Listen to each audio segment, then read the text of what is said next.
Les caractères sexuels primaires sont présents dès la naissance. Garçons et filles possèdent des organes sexuels différents. Ces organes sont externes ou internes. Pénis, testicules, prostate et vésicule séminale chez les garçons. Vagin, utérus et ovaires chez les filles. Cependant, ils ne sont pas encore fonctionnels pour la reproduction dans les premières années de la vie. L'origine de la formation des organes est génétique. Lors de la fécondation, l'ovule porteur d'un chromosome sexuel X fusionne avec le spermatozoïde porteur d'un chromosome sexuel X ou Y.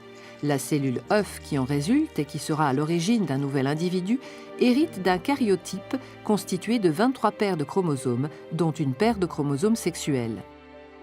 Suivant le chromosome apporté par le spermatozoïde, le nouvel individu sera XY, sexe masculin, ou XX, sexe féminin. On parle de sexe génétique. La mise en place des organes génitaux chez l'embryon est sous le contrôle d'hormones. Elles vont induire la différenciation d'un appareil génital initialement indifférencié vers l'un ou l'autre des deux sexes. Avant la 8e semaine de développement, l'embryon masculin et l'embryon féminin sont identiques, aussi bien dans ce qui concerne les organes internes que les organes externes. À partir de la 8e semaine de développement, les gonades se transforment en testicules chez l'embryon masculin sous l'influence d'hormones fabriquées grâce au gène SRY présent uniquement sur le chromosome Y. Les testicules sécrètent alors de la testostérone en petite quantité et une autre hormone dite antimullérienne ou AMH qui conduisent à la masculinisation de l'ensemble des organes sexuels.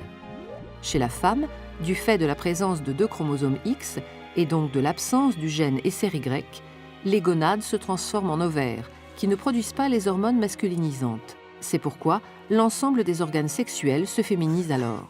À la puberté, les gonades, testicules ou ovaires, commencent à produire des gamètes, des spermatozoïdes chez le garçon, des ovules chez la fille. Elles sécrètent aussi des hormones sexuelles, testostérone chez les hommes, estrogène chez les femmes.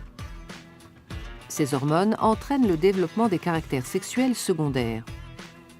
Chez les hommes, apparition de la barbe et d'une plus grande pilosité, développement de la musculature, mue de la voix, etc. Chez les femmes, les seins se développent, les hanches et le bassin s'élargissent, une pilosité différente apparaît. Des modifications comportementales apparaissent aussi. La mise en place des structures et de la fonctionnalité des appareils sexuels, c'est-à-dire du phénotype sexuel, se réalise donc sur une longue période qui va de la fécondation à la puberté en passant par le développement embryonnaire et fœtal.